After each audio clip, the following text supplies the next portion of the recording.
First question, good morning. First question है ज्वार के विषय में।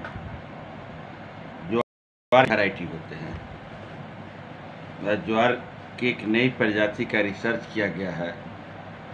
नई प्रजाति में क्या पाया गया जानते हैं? न्यूट्रिएंट्स, बहुत सारे पोषण पाया गया है ज्वार के। बहुत सारे क्या पाया गया है? पोषण पाया गया है ज्वार का। ज्वार स्वास्थ्य के लिए काफ़ी लाभदायक होता है। ज्वार और बाजरा कहा जाता है इसे। यह मोटे अनाज के रूप में गिनती की जाती है। जब 2023 को मोटा अनाज वर्ष के रूप में मनाया जा रहा है। आपसे क्वेश्चन पूछेगा कि 2023 का क्या मनाया गया? मोटा अनाज वर्ष के रूप में। नेक्स्ट क्वेश्चन, केरल का नाम बदलकर केरलम रखा जाएगा। केरल का नाम बदल के क्या रखा जाएगा? केरलम रखा जाएगा। यह केरल की विधानसभा में पास हो गया है कि अब केरल का नाम केरलम रखा जाएगा। 1 नवंबर 1956 में भाषाई के आधार पर केरल नाम रखा गया था। मलयालम भाषा में केरल का अर्थ होता है केरलम। मलयालम भाषा में देश की आज़ादी हुआ था। देश की आज़ादी के बाद में 1949 में 1 जुलाई 1949 में फैजल अली की अध्यक्षता में 1 नवंबर 1956 फैजल अली की अध्यक्षता में आयोग का गठन हुआ था। अब फैजल अली ने रिपोर्ट दिया था कि राज्यों का पुनर्गठन उसके भाषाई आधार पर किया जाए। पहले जो था 1 जुलाई 1949 तक त्रावणकोर और कोच्चि 2 अलग अलग प्रांत थे, लेकिन बाद में दोनों को मिला दिया गया और स्टेट बनाया गया। और भाषाई आधार पर केरल के लोग कौन भाषा बोलते हैं? मलयालम। भाषाई आधार पर केरल को पूर्ण राज्य की दर्जा दिया गया 1 नवंबर 1956 को। केरल राज्य बना। केरल राज्य कब बना? 1 नवंबर 1956 को केरल राज्य बना। यह क्वेश्चन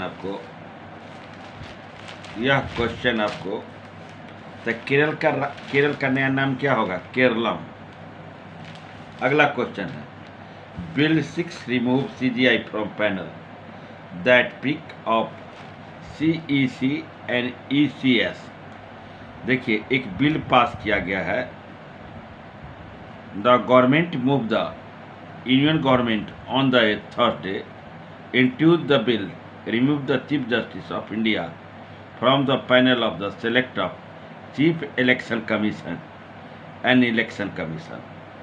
मैं चीफ इलेक्शन की कमीशन का जो सिलेक्शन होगा, वो चीफ इलेक्शन के कमीशन के सिलेक्शन में जो पैनल में था CGI या चीफ जस्टिस ऑफ इंडिया, उसको हटाने की बात की गई है। और वो हटा और बिल को यह पेश किया गया है। और उसमें कौन कौन को रखा गया है? एक कैबिनेट मंत्री को रखा गया है। एक कैबिनेट मंत्री के साथ एक प्रधानमंत्री को और विपक्ष के नेता को। जब बिल पेश हुआ था लोकसभा में, तो इस बिल पर काफ़ी विरोध हुआ था। अब विपक्षी दल ने कहा था इसमें चीफ इलेक्शन और कमीशन ऑफ इंडिया की नियुक्ति पर यह मनमानी होगी। केंद्र सरकार जिसको चाहेगा उसको चीफ इलेक्शन ऑफ इंडिया चुन सकता है, क्योंकि इसमें उसी का बहुमत रहेगा। एक प्रधानमंत्री रहेंगे, एक कैबिनेट मंत्री रहेंगे। अगर बिल का भी विरोध हुआ 2-1 में 2 तो उसी का हुआ, एक खैर विपक्ष का नेता हुआ, तो यह बिल का इसलिए विरोध किया गया। और CGI को इस पैनल से क्या किया गया? CGI को इस पैनल से बाहर कर दिया गया। किसके चुनाव में? Chief election of commission. अब चीफ इलेक्शन ऑफ कमीशन मुख्य निर्वाचन आयुक्त 1+1 मुख्य निर्वाचन आयुक्त होते हैं और 2 अन्य आयुक्त होते हैं। जिस समय इलेक्शन कमीशन का गठन हुआ था, निर्वाचन आयोग का गठन हुआ था 25 जनवरी 1950 को बनाया गया था। और निर्वाचन आयोग का हेडक्वार्टर कहाँ है? नई दिल्ली में है। और जिस समय इसके अंत में क्या होता है, तब फिर निर्वाचन आयोग मुख्य निर्वाचन आयोग किसका इलेक्शन कराता है? तो इलेक्शन कराता है लोकसभा का, राज्यसभा का, विधानसभा का, राष्ट्रपति का और उपराष्ट्रपति का, chief election of commission of, और स्टेट में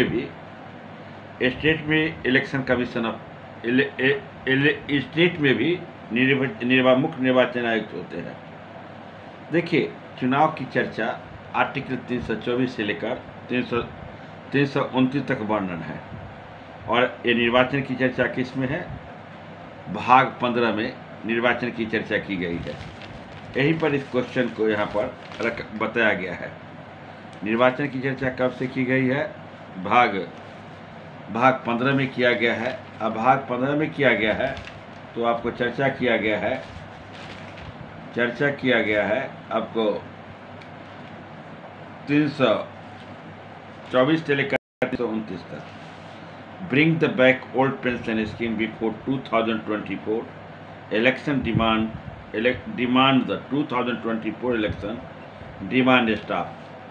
जो केंद्र सरकार है, केंद्र सरकार से पुराने पेंशन स्कीम को लागू करने के लिए कर्मचारी क्या करेंगे? रामलीला मैदान में धरना देंगे।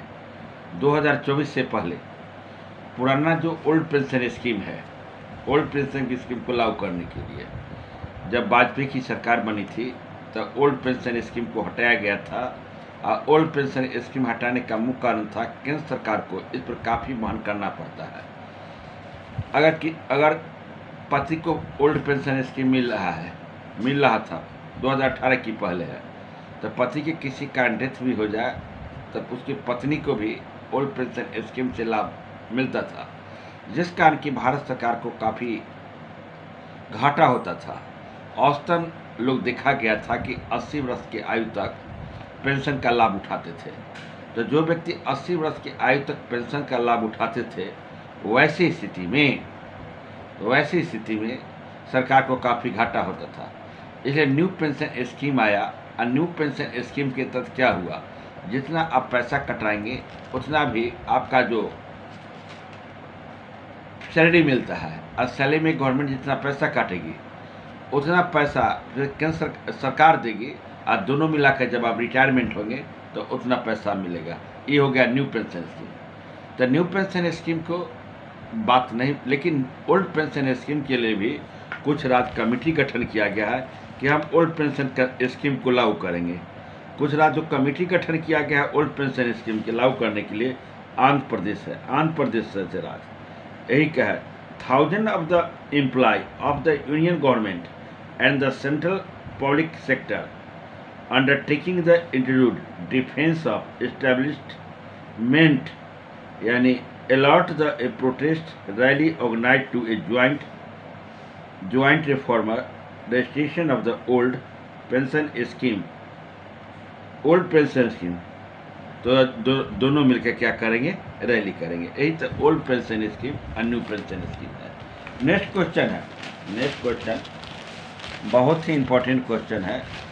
वह क्वेश्चन है जापान श्रीलंका के संबंध पर, जापान श्रीलंका और भारत के संबंध पर।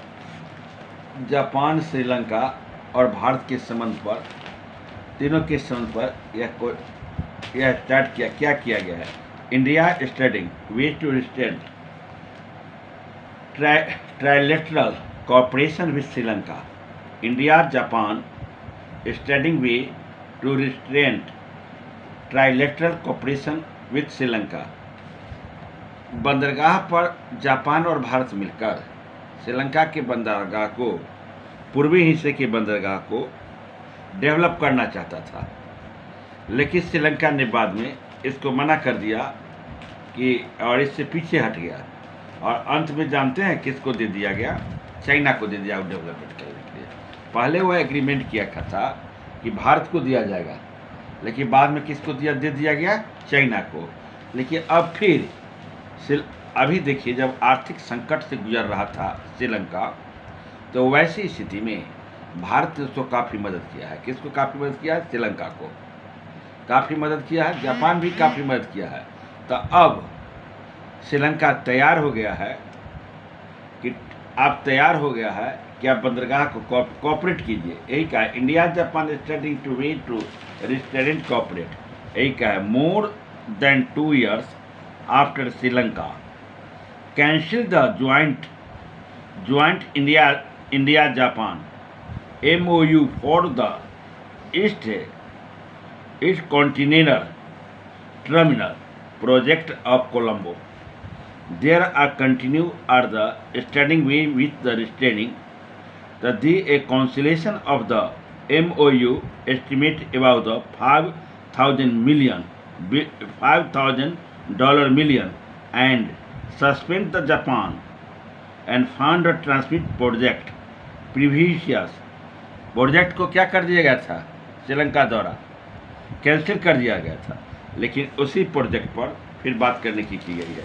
Next question, Rajya Sabha adjourned 36 minute opposition government as per rule, इसके विषय में आपको हम हिंदू ने मुख्य हेडिंग बनाया है, hold the countries with Manipur peace will be restored, Modi tells Lok Sabha को नो कॉन्फिडेंस मौसम पर। मोदी ने मणिपुर की समस्या पर मात्र 1 से 1.5 मिनट बोले। इस पर विपक्ष ने, जब मोदी बोल ही रहे थे तो मिड में ही विपक्ष ने, इंडिया जो संगठन है विपक्ष का, विपक्ष ने क्या कर दिया, वॉकआउट कर दिया। ये question, integration equals to dutch not India violence to a Gurugram was planned advance the police chief. जो गुरुग्राम में हाल फिलहाल में हिंसा हुई थी, गुरुग्राम के नूर में, वहाँ पर शांति बहाल हुई है, पुलिस ने उस पर कंट्रोल किया है और इस विषय में उन्होंने चर्चा किया। ISRO gears up for soft landing of Chandrayaan 3। ISRO ने अनुमान लगाया है कि चंद्रयान 3 का लैंडिंग सही ढंग से किया जाएगा। Next, woman files complaints against a Kuki man alleging gang rape in Manipur. Kuki लोगों को, कुकी जो जनजाति है, मैती जनजाति है मणिपुर में, दोनों के बीच जो झगड़ा चल रहा है, तो कुकी जनजाति ने आरोप लगाया है कि कुकी जनजाति की महिलाओं को समूह में गैंग रेप किया गया है। कहाँ पर, मणिपुर में। यह न्यूज़ हिंदू ने अपना बनाया है प्रमुखता से। Next, Jammu Kashmir surrender sovereignty to India absolute complete, supreme court कहा है। तो मुख्य क्वेश्चन जो हिंदू का है, मैंने डालने का प्रयास किया। अगर अच्छा लगे तो लाइक करें, लाइक के साथ मेरे दोस्त सब्सक्राइब करें। जय हिंद, जय भारत।